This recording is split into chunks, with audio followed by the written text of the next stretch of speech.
tervetuloa mun uudelle videolle. Tällä kertaa mä löysin torista tällaisen söpön Siron täyspuulipaston.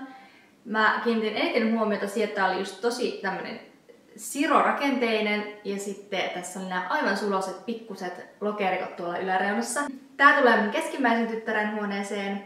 Itse asiassa aikaisemmin mä oon tehnyt myös lipaston meidän nuorimmaisen tytön huoneeseen. Siihen mä laitan linkin tohon noin, niin päästä kattoo senkin. Tässä tosiaan lipastossa sen verran, että tää oli muuten ihan hyvässä kunnossa, mutta tää pintakäsittely oli jo tosi kulunut ja tää oli aika keltainen väriltään. Tää oli tosiaan siis muuten ehjä, mutta tästä puuttu toi klaffilipastolle tyypillinen se kansi ja sitten avaimet. Mun suunnitelma on ihan vaan simppelisti maalata tää eri väriseksi, mutta ennen sitä mä aion peittää noi klaffilipaston jäljiltä olevat tommoset raot tai kolot, mitkä on tuolla lipaston reunalla. Ja sit aion myös peittää sen avaimen reijän. Ja lopuksi vielä vaihan tähän toisenlaiset vetimet.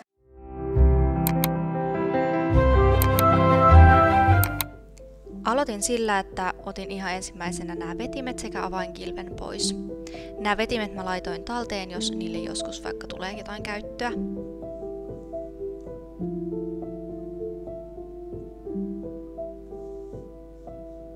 Tämän jälkeen pesin kalusteen huolellisesti, käytin mikrokuutuliinaa, mutta myös scrap-mamia, koska tässä oli muutama semmonen mahdollisesti tarrasta jäänyt liimatahra.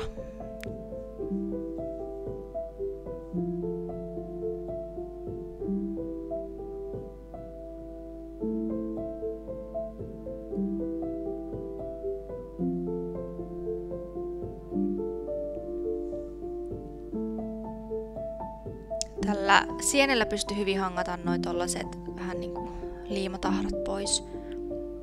Käytin myös tuota ruuvimeisseliä, koska tää tahra oli jotenkin ihan erityisen tiukassa.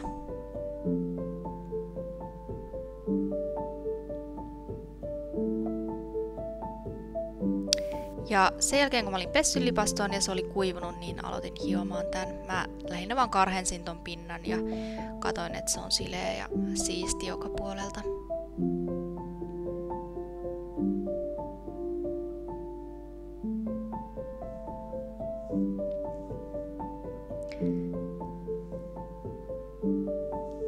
Ja kuivalla liinalla pyyhin hiomapölyt pois.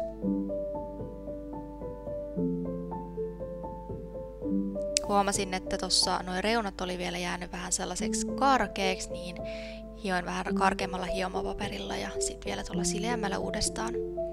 Sen jälkeen mä peitin noi reijät tuolta sisäpuolelta ja kittasin ne. Ja toi teippi on sitä varten, että toi kitti ei valu tosta läpi. Annan ton kitin kuivua noin tunnin verran, jonka jälkeen mä hioin sen sileäksi.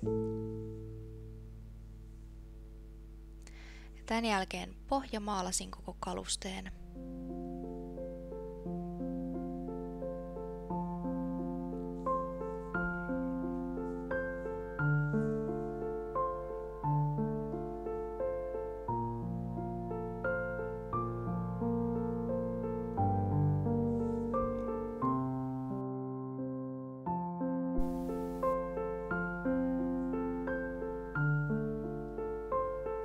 Pintamaaliksi valitsin tuollaisen Tikkurilan kalustemaalin, jonka mä sävytin Teknoksen värikartan mukaan. Mä kirjaan sen värin sävyn tähän.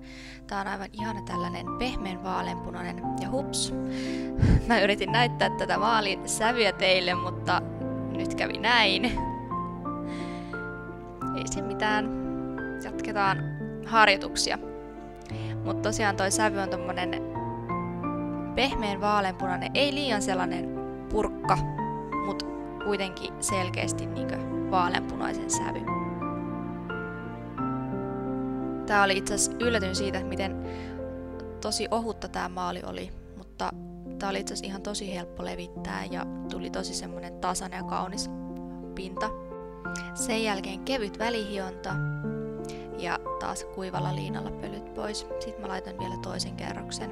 Tässä vaiheessa ulos oli tullut jo vähän sateiset kelit, niin mä jatkoin tätä hommaa sisällä. Sitten kun molemmat kerrokset on kunnolla kuivat, niin mä laitoin vielä pintaan tommosen kalustevahan. Tää on tosi helppokäyttöinen. Ensin levitetään se tohon pintaan ja sitten noin 10 minuutin päästä kuivalla liinalla hierotaan se. Tuollaisilla pyörivillä liikkeellä siis hangataan pintaa. Ja tässä on kiva myös se, että mitä enemmän sä hankaat, sitä kiiltävämmän pinnan sä saat. Mä itse halusin, että tähän jää tonne matta pinta, niin en hangannut niin paljon. Nämä aivan ihanat vetimet mä kävin ostamassa Porvoosta. Siellä on sellainen rautakauppa, joka myy kaikkia ihan tosi vanhoja juttuja ja myös kauniita vetimiä.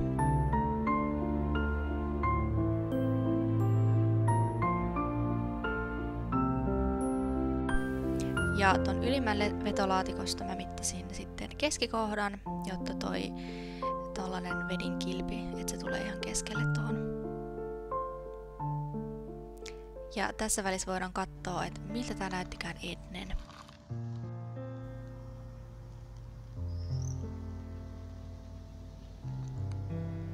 Ja tässä on vielä lopputulos.